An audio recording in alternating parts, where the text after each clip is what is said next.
এই পর্যায়ে ব্রাহ্মণবাড়িয়া থেকে আমাদের সঙ্গে যুক্ত হচ্ছেন সহকর্মী প্রকাশ দাস। তিনি মাছের বাজারের বিষয়ে জানাবেন আমাদের। প্রকাশ, মাছের বাজারে সরবরাহ কেমন দেখছেন এবং দাম কেমন? যদিও বর্ষাকাল চলছে, অভিযোগ আছে যে কি সেখানে তেমন একটা মাছ মিলছে না এখন হাওড়ে।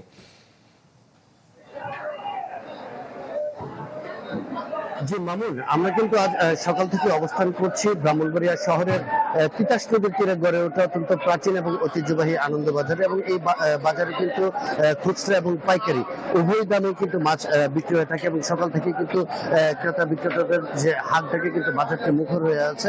তবে আমরা কিন্তু সকাল থেকে বাজার ঘুরে যেটা দেখেছি, এখানে কিন্তু রুই কাতল মাছের পরিমাণ কিন্তু খুবই কম, কেবল পাঙ্গাস, তেলাপিয়া এবং ব্রিগেড এই চাষাবাদের যে মাছগুলো রয়েছে সেগুলো সরবরাহ কিন্তু রয়েছে। এবং এই মাছ সংকটের কারণে কিন্তু বাজারে যে মাছের দাম, সেই মাছের দামও কিন্তু কেজি প্রতি 50 থেকে 70 টাকা করে বেড়েছে, এবং এতে করে কিন্তু সাধারণ যারা ক্রেতা রয়েছেন তাদের কিন্তু কিছুটা দুর্ভোগ পোহাতে হচ্ছে।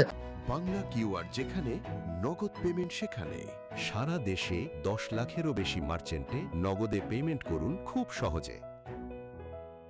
আমি যদি কিছু মাছের দামের কথা বলি, তাহলে পাবদা মাছ কিন্তু বিক্রি হচ্ছে 450 আকার ভেদে 450 থেকে 500 টাকা, রুই মাছ 360 থেকে 450 টাকা, কাতল 380 থেকে 500 টাকা, বাগদা চিংড়ি 700 থেকে 900 টাকা পর্যন্ত কিন্তু বিক্রি হচ্ছে।